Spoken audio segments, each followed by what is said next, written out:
हे कैसे है 10th class? बढ़िया। आप वीडियो देख रहे हो कि नहीं देख रहे हो पता नहीं, रिस्पांस कुछ मिल नहीं रहा है क्योंकि कल सबसे ज़्यादा वीडियो 12th क्लास के बच्चों ने देखा है, आप लोगों ने नहीं देखा है।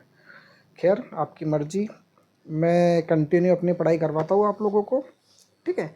अपना एक और चीज़ मैं बता दूँ, मैंने नेपा नगर शिफ्ट हो चुका हूँ तो मैंने ऑफ़लाइन क्लासेस भी स्टार्ट किए। अगर कोई ऑफ़लाइन घर पे आके पढ़ना चाहता है तो यू आर वेलकम। अब 3.2 का थर्ड क्वेश्चन का फर्स्ट हो गया था अपना, उसी का सेकंड देखते हैं अपन लोग। क्वेश्चन पे ध्यान दो, क्वेश्चन को समझना। क्वेश्चन में दिया है the larger of two supplementary angle exceed the smaller by 18 degree. यहाँ पर सप्लीमेंट्री एंगल की बात आई है तो सम ऑफ सप्लीमेंट्री एंगल कितना होता है 180। कम्प्लीमेंट्री एंगल का सम कितना होता है 90 डिग्री और सप्लीमेंट्री एंगल का सम कितना होता है 180 डिग्री। तो यहाँ पे इस क्वेश्चन में किसकी बात की है? सप्लीमेंट्री एंगल की। और चैप्टर का नाम क्या है? Pair of linear equation with two variable. इसका मतलब हमको यहाँ पे दो इक्वेशन बनानी पड़ेगी। तो क्या बोला है उन्होंने? Larger of two supplementary angle exceed the smaller by 18 degree. जो दो सप्लीमेंट्री एंगल है, सप्लीमेंट्री एंगल में जो बड़ा एंगल है वो छोटे एंगल से 18 ज़्यादा है, मतलब बड़े और छोटे का डिफरेंस कितना है 18, ठीक है। और साथ में कौन सा एंगल बोल के रखा है? Supplementary angle. तो कैसे करेंगे देख लेते हैं। तो यहाँ लेंगे अपन let larger supplementary angle, supplement angle. तो दोनों में जो लार्जर सप्लीमेंट एंगल है उसको क्या माना अपन ने? x माना। जो स्मॉलर सप्लीमेंट्री एंगल है उसे क्या माना अपन ने? y माना। क्या माना? y, ठीक है। अब दोनों सप्लीमेंट्री एंगल है तो दोनों का सम कितना होगा? दोनों सप्लीमेंट्री एंगल का सम हमेशा कितना होता है? 180 डिग्री। इसका मतलब x plus Y is equal to 180 degree. ये बन गई आपकी इक्वेशन फर्स्ट। समझ में आ रहा है? ये क्वेश्चन में नहीं दिया है मगर अपने आप अपने को समझना है कि अगर सप्लीमेंट्री एंगल है तो दोनों एंगल का सम कितना होने वाला है? 180, ठीक है। अब अकॉर्डिंग टू क्वेश्चन, क्वेश्चन में क्या लिखा हुआ है? अकॉर्डिंग टू क्वेश्चन लार्जर जो एंगल है, larger angle 18 degree more than smaller, ठीक है। मतलब दोनों का डिफरेंस कितना है? 18 डिग्री। इसका मतलब लार्जर में से स्मॉलर को माइनस करेंगे तो दोनों का डिस्टेंस कितना आ रहा है? 18 डिग्री। तो ये बन गई आपकी इक्वेशन सेकंड। अब आपके पास इक्वेशन फर्स्ट भी आ गई, अब आपके पास इक्वेशन सेकंड भी आ गई। अब अपने को दोनों एंगल कौन फाइंड क्या करना है इसमें कि लार्जर एंगल कितना है और स्मॉलर एंगल कितना है। अपन क्या करेंगे यहाँ पे? सब्स्टिट्यूशन मेथड सॉल्व करना है। तो यहाँ पे लेंगे from equation first, from equation first. Equation first क्या है? x plus Y is equal to 180 degree. कितना है? 180 डिग्री, ठीक। तो इसमें x को मैंने वैसे ही रहने दिया, इस y को उधर ट्रांसपोजिंग किया तो ये बन गया, ये बन गया आपकी इक्वेशन थर्ड। यहाँ तक समझ में आया अच्छे से मैंने क्या किया? ये बन गया अपनी इक्वेशन। मैंने फर्स्ट से थर्ड बनाई तो पुटअप का मैं करूँगा सेकेंड में। Put x value in equation second. Equation second क्या है अपनी? x minus Y is equal to 18 degree. तो x की वैल्यू कितनी हो गई? 180 माइनस वाई। ये x के बदले में मैंने क्या लिखा? 180 माइनस वाई, क्योंकि x की वैल्यू क्या है? 180 माइनस वाई। तो इस x के बदले में मैंने 180 माइनस वाई लिखा।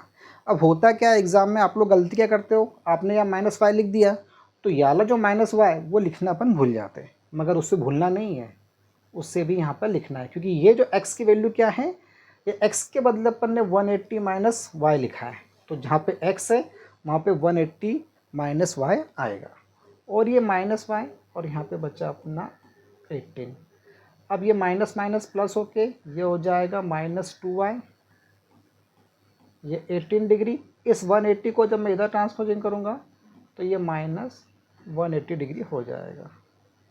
ये -2y, जब इसको इससे माइनस करेंगे तो कितना आएगा 162 डिग्री, और काय में आएगा माइनस में, क्योंकि साइन कौन सा बड़ा है, माइनस का साइन बड़ा है, मतलब 180 बड़ा है ना, उसके पीछे माइनस साइन है, इसलिए नेगेटिव में आएगा। अब ये देखिए, ये y को मैंने एज इट इज़ रहने दिया, यहाँ पे -162, और यहाँ पे मैंने ले लिया -2, तो ऊपर भी माइनस नीचे भी माइनस, क्या हो जाता है, कैंसिल होता है। 2 1 ज़ा 2, 2 के टेबल में ये आ जाएगा 81 टाइम, दैट्स मीन इसकी वैल्यू क्या हो गई, 81 डिग्री हो गई। तो y की वैल्यू 81 डिग्री आई। अब पता क्या करना है अपने को, x की डिग्री। तो क्या करेंगे अपन, put y value in equation third. Equation third क्या है आपकी, x is equal to 180 minus y. तो यहाँ पे 180 है, y की डिग्री क्या हो गई 81, जब उसको माइनस करेंगे तो आंसर क्या आ जाएगा आपका 99 डिग्री। तो x भी 99 डिग्री आ गया और y की डिग्री कितनी आ गई 18। इसका मतलब लार्जर सप्लीमेंट्री एंगल हो जाएगा 99 डिग्री, और स्मॉलर सप्लीमेंट्री एंगल हो जाएगा आपका 81 डिग्री। आखिरी में आप लोग क्या करना, इसका जैसा भी मेरे पास जगह कम है, मगर अगर ये आपको दिख रहा होगा यहाँ पर, तो ऐसा एक बॉक्स बना लेना जो आंसर आता, और उस आंसर में लिख देना लार्जर एंगल कितना आया अपना 99 डिग्री, और स्मॉलर एंगल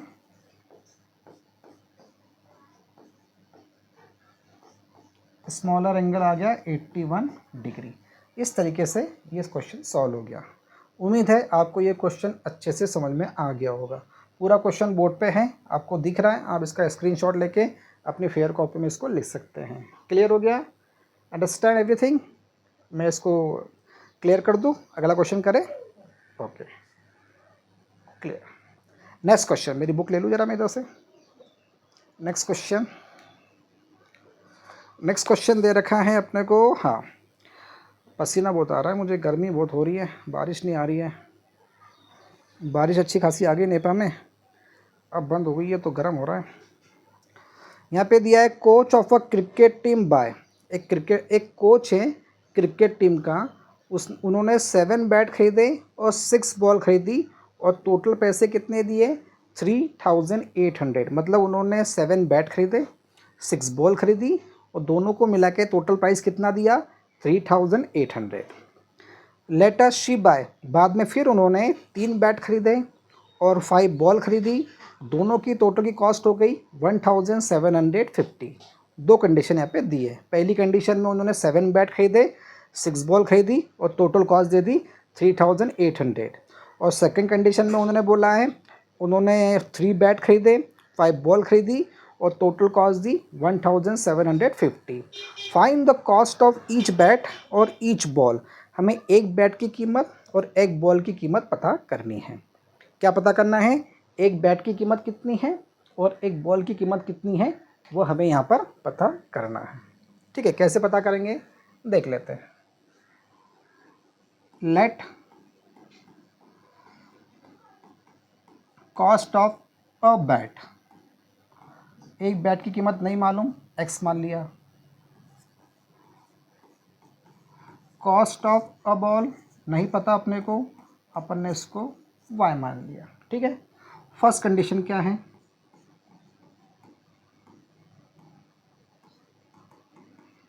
फर्स्ट कंडीशन में उन्होंने 7 बैट्स खरीदे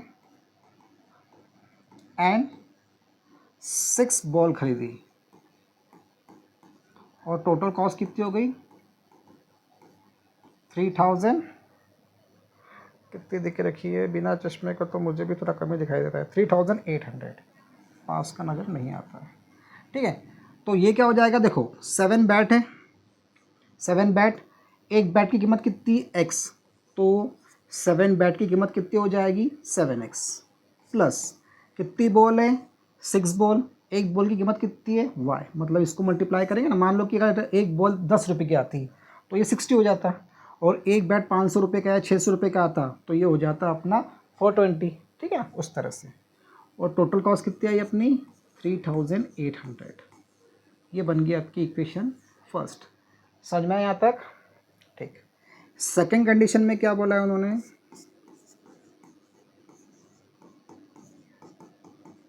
सेकंड कंडीशन में उन्होंने कितने बैट खरीदे हैं, सेकंड कंडीशन में उन्होंने 3 बैट और 5 बॉल खरीदी है, 3 bats and 5 ball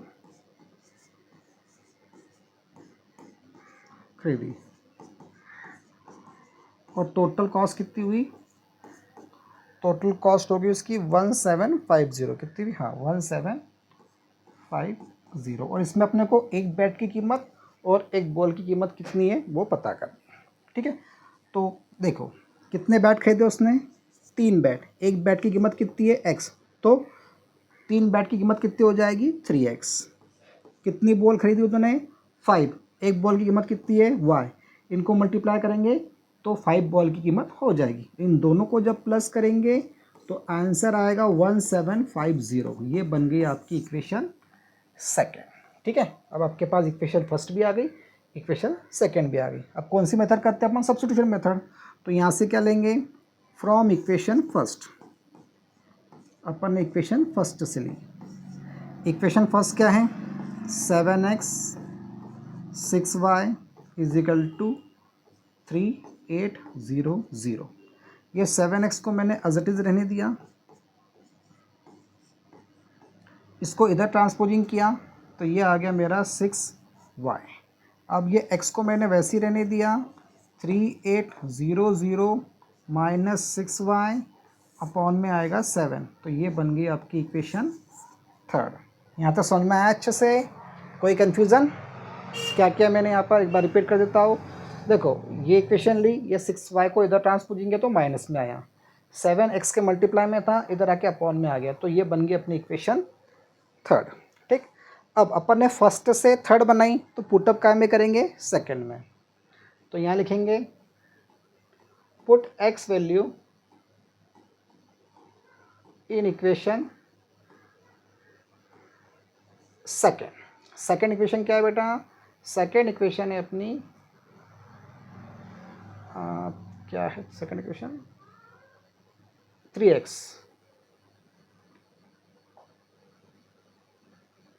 second equation है अपनी क्या 3x 5y is equal to 1750। अब ये 3 का 3 रहने दिया है ना, इनटू, तो x की वैल्यू कितनी आ गई, देखो x की वैल्यू आ गई अपनी 3800 माइनस 6y अपॉन में आ गया 7, और यहाँ पे ये क्या बच गया 5y, क्या बच गया 5y, और यहाँ पे क्या आया 1750। समझ में आ रहा है, ये x के बदले में ये पूरा का पूरा तामझाम आ गया। मैं थोड़ा इधर से ले लेता हूँ ताकि वो मल्टीप्लाई ना वो पेन चलाने में ईजी होता है। इधर से इनको इससे मल्टीप्लाई करेंगे तो सिंपल 0 0 24 2 कैरी 11, फिर इस 3 को इससे भी मल्टीप्लाई करेंगे तो ये हो जाएगा 18y, इन तीनों के अपॉन में क्या आ रहा 7, यहाँ पे बचा अपना 5y, इसके अपॉन में क्या बचा 1 is equal to 1750। Denominator same करना पड़ेगा, यहाँ पे 7 है तो यहाँ पे भी 7 करना पड़ेगा, तो ये ऊपर भी 7 करेंगे। अब यहाँ पे बचा 11400, ये बचा आपका 18y, यहाँ पे बचेगा आपका 35y, और अपॉन में डिनोमीटर 7 है तो 7 यहाँ आ जाएगा, और ये हो जाएगा 1750। ठीक, अब ये 11400 को वैसे ही रहने दिया, 35 में से इसको माइनस किया तो यहाँ पर आ रहा अपना 17y और 1750 इसमें 7 का इंटू किया, 1140 यहाँ पर आया 17y, तो ये 0 35 3 कैरी 49 2 कैरी है ना। देखो ये 0, ये 35 का 3 कैरी 49 आया, 49 में इसको प्लस किया तो 2 आ रहा है, यहाँ पे आ जाएगा आपका, देखो 0 का 0 35 5 उतारा, 3 कैरी हो गया 49 52 5, तो यहाँ पर आएगा आपका 5, कितना आ जाएगा 5, तो 7 इंटू 5 12 हो जाएगा।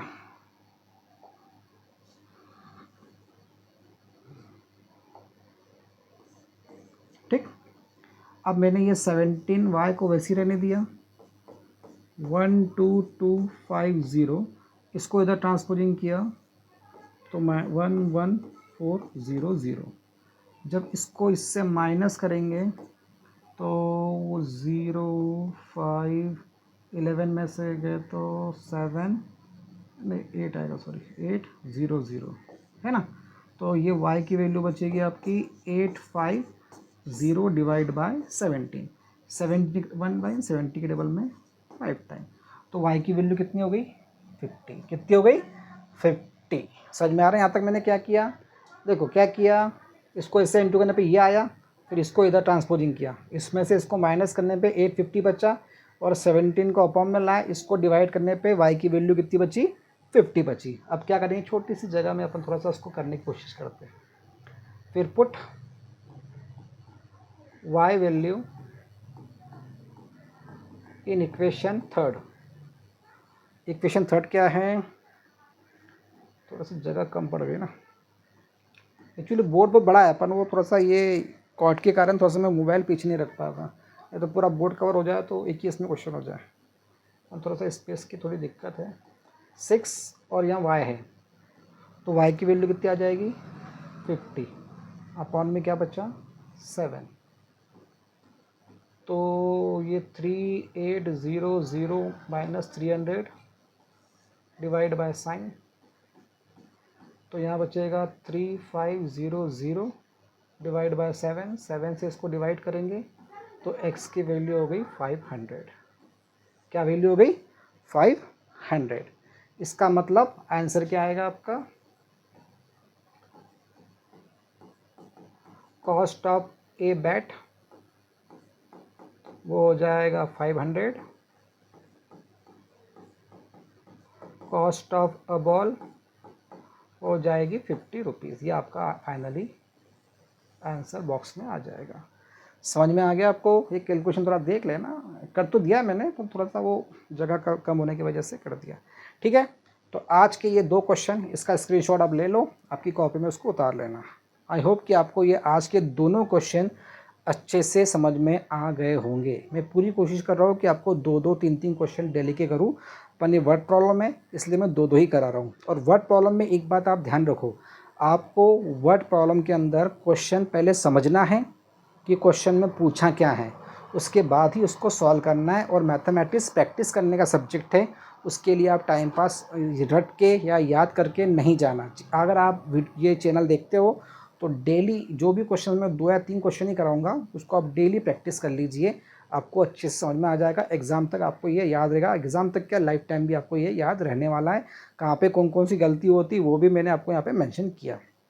ठीक है, तो आज का ये वीडियो यहीं कंप्लीट करते हैं। रिक्वेस्ट है कि मेरे वीडियो को सब्सक्राइब कीजिए, शेयर कीजिए और लाइक भी कीजिए और कमेंट भी कीजिए। लाइक करना, शेयर करना, सब्सक्राइब करना, कमेंट करना आपकी मर्ज़ी है, फिर भी मैं चाहता हूँ कि आप करो तो मुझे भी अच्छा लगेगा और मुझे भी खुशी होगी। और मैंने ऑफलाइन क्लासेस भी स्टार्ट की है, 8, 9, 10 का मैथ्स है, और 11, 12 के जो कॉमर्स के अकाउंट, इकोनॉमिक्स, बिज़नेस जो सब्जेक्ट है, और इवन कॉलेज के भी BBA, MBA या फिर BCom, MCom, या तो कुछ फाइनेंस से रिलेटेड कोई सब्जेक्ट है आप लोगों के, या अकाउंटेंसी से रिलेटेड कोई सब्जेक्ट है, या मैनेजमेंट से रिलेटेड कोई सब्जेक्ट है, CA CS जो करते हैं उनके भी कुछ सब्जेक्ट होते हैं, है ना, स्टैटिक्स वगैरह वगैरह। अगर वो समझना है, पढ़ना है, तो आप मुझसे संपर्क कर सकते हैं। ओके, ऑफलाइन और ऑनलाइन दोनों तरह से मैं आपको वो अवेलेबल करा सकता हूँ। ओके, आज के लिए बाय। ये वीडियो को आप देखिए, लाइक कीजिए, सब्सक्राइब कीजिए। Good luck, have a nice day, bye.